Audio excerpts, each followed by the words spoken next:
the irony in having Naheed Nenshi accuse Premier Smith of doing exactly the thing that Nenshi is doing is rich. It is not Danielle Smith's fault, nor is it Eby's fault, nor is it Doug Ford's fault. Those are opportunists who, in exchange for votes or for airtime, are characterizing a chronic situation as an acute one. It is not acute. Canada is not what Canada once was. Unfortunately, whether or not urbanites in the Laurentian core want to acknowledge it or not, Canada is presently neither strong nor is free. By what measure? By what measure is Canada strong? And by what measure is Canada free? Relative to what it was decades ago. Don Cherry didn't change his brand. We realize Don Cherry was always pro-military, was pro-national pride, and so it was the ground that shifted underneath Don Cherry's feet. He was on brand, and I've said a number of times, I find it utterly hypocritical and ridiculous that a cohort of broadcasters have thrown their contemporary under the bus,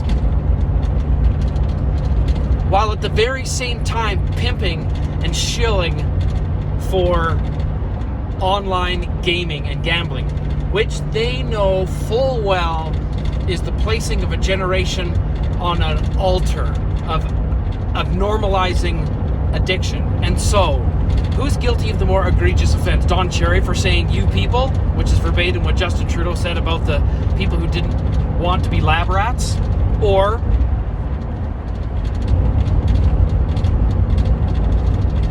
an entire industry that's asleep now, talking over and under and making gambling look like fun.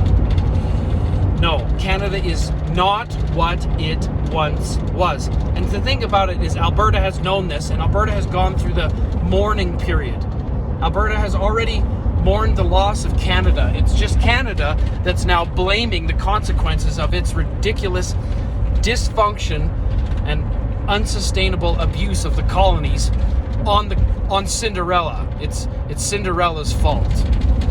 While the stepsisters, Ontario and Quebec, have been glutting themselves on the toil of the West for generations. Generations, Nenshi.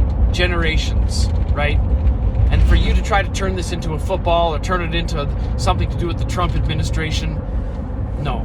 Donald Trump has nothing to do with sending billions of dollars a year in economic energy in the form of equalization payments, which exist because of the exchange with the market for goods and services. These are not Eastern fiat central bank dollars that the Liberals just conjure out of nothing. This is people getting out of bed, managing risk, attempting to engage with the market and produce profit.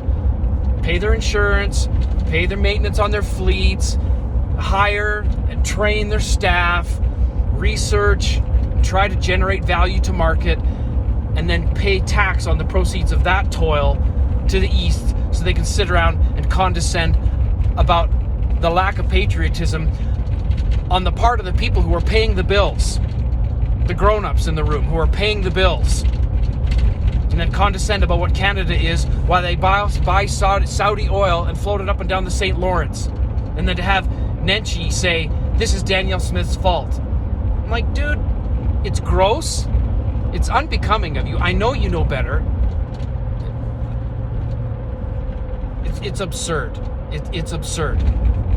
The truth is, it's like on the sign, Alberta knows that the last federal election was the referendum. I'll say it again. Alberta knows that the last federal election, the one, after all of the abuse, the taking a knee and suspending of the COVID restrictions for Black Lives Matter, You couldn't suspend COVID restrictions for people who were trying to get fresh air and snowboard at the ski hill who weren't wearing a mask. Those people got tackled by the Gestapo. But on George Floyd Day, oh, you better bet that this was a time to take a knee and gather together because the situation warranted suspending the lockdown for that.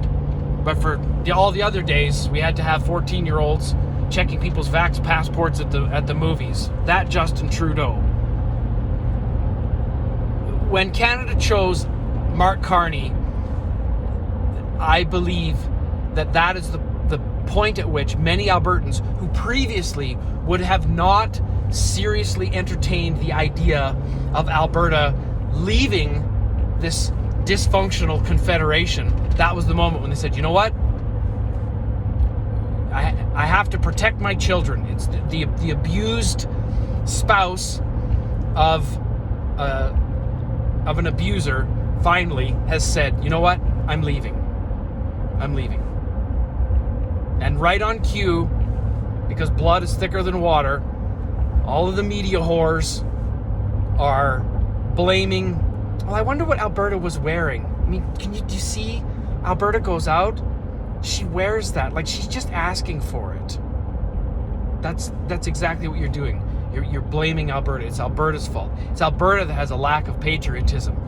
As far as I'm concerned, the Alberta separatists are the actual Canadians, the ones who remember what Canada actually used to stand for, instead of a place that represents getting something for nothing. That's what Canada represents now. We don't do any work. We don't create any stability in the market. We condescend to people who want to build things. We don't build anything. How many hammerhead cranes are there in your town right now? Probably zero. How many expats are there in your faith communities? Zero. They've all gone home. What does Canada do? What does Canada build? What does Canada produce that's amazing? We tell that there's no business case for helping Germany. There's no business case for helping the developing world with their aspirations for clean energy. No, it's utter hypocrisy. And Nenshi, you should know better. It's not Danielle Smith's fault.